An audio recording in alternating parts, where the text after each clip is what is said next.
今日我哋嚟嘅地方就係人民大禮堂，呢個就係人民大禮堂啦。放大佢先，呢個係人民大禮堂下低，我係未行上去嘅。目前為止咧，我哋去完呢個第二區行影相咧，就係對面呢度。對面呢度咧就係三峽博物館。到時候去三峽博物館睇下入邊有乜嘢睇先，應該係關於長江三峽嘅古仔嘅。天圓地方，呢個就係人民大禮堂。人民大禮堂之後，我哋轉身，呢個就係人民大禮堂啦。我哋而家喺三峽博物館度影過嚟對面嘅，咁樣睇嘅話就幾個唔錯嘅，幾靚嘅。呢個就係三峽博物館啦，內部機構。我哋而家睇緊壯麗三峽，入去睇下邊點樣嘅啦。入邊呢度就係壯麗三峽啦，呢個就係三峽歷史啦。我哋可以睇到呢度三峽邊嘅歷史係點樣嘅。哇！就係長江三峽嘅前面啦。佢而家解釋緊長江三峽點樣嚟嘅。有一個電影影俾你睇，哇！衝緊嚟啦啲浪水，好緊要誇張啊！衝緊嚟啦！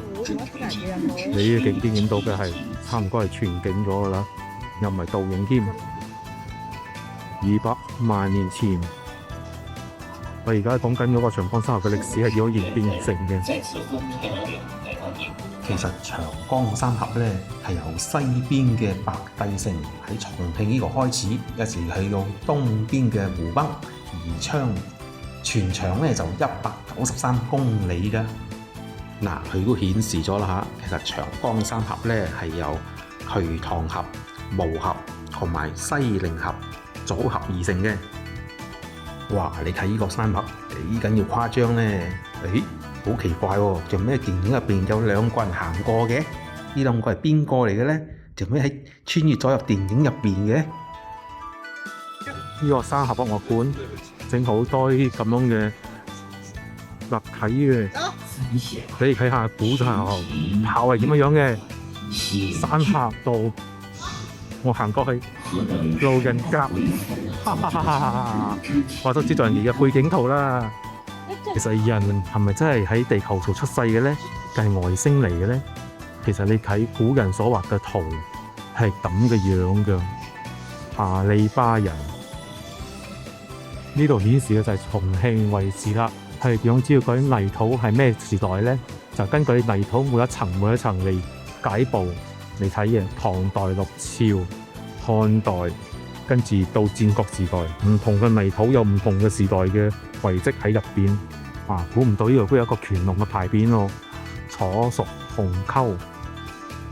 乾隆真係中意去嗰邊度就寫個牌匾落去喎。呢度就係戰國時代嘅武器啦。你睇啲劍，呢啲鋒利咧，銅劍平時喺清朝睇得多啦。呢個滿清嘅木樁，你而家睇得到，呢個就係滿清嘅壁樁。同埋一把劍，我哋放大去。宋代嘅臨摹磨岩石刻，宋代嘅石刻，成個石刻放咗過嚟博物館呢度。哎呀，好多字啊！我哋睇其中一幅字好啦。睇完長江三峽之後，而家北方草原金屬之路。而家我哋又睇下北方草原入邊係有啲咩嘅咧？呢個館咧係專做出嚟咧，係放晒啲厄爾多嘅武器嘅，青銅時代嘅武器，同埋佢哋啲斧頭啊，有啲嘢嘅。我而家睇下，呢啲係斧頭，剩翻個鋤啫啦，冇咗個柄啦，個柄係木做嘅。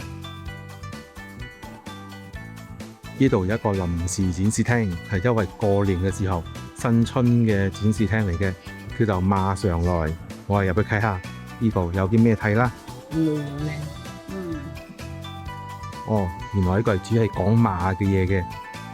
咁呢個係應該係馬嘅展示廳，冇錯啦。第一個馬產品就隻馬走出嚟啦。呢個係咩嚟嘅？西王母坐騎，東漢時期嘅馬。東漢時期嘅馬仔，以前啲人點樣嚟燒啲窯咧？點解中國人咁中意燒窯咧？燒窯自在喎！呢個係一個模型，掘到個坑喺入邊呢度，呢個係桃山窯，喺入邊呢度燒啲窯出嚟。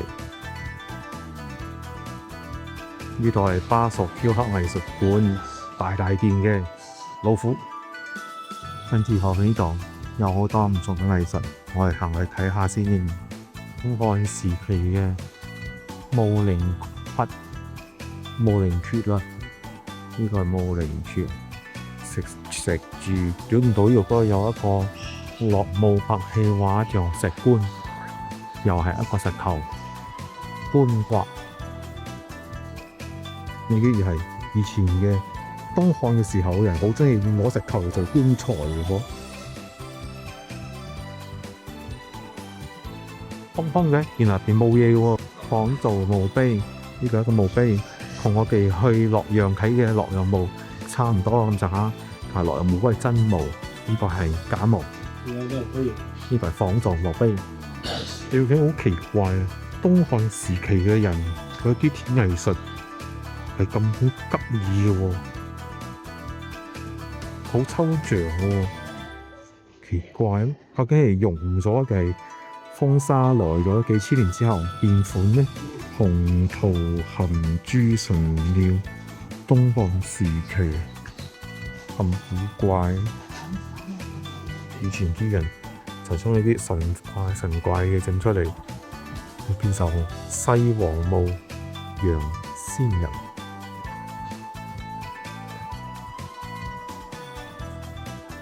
呢度又係有一個龍蟾蜍三足烏辟邪，到最尾睇完好抽象，又係以前嘅嘢，究竟係咪咁樣嘅咧？有可能喎，但係我哋都揾唔到個真身咯。如果想知道民族服裝係咩打咩嘅話，我哋呢度就已經有啦。呢個有全部民族服裝俾你睇啦，佢其實係咩打咩噶啦。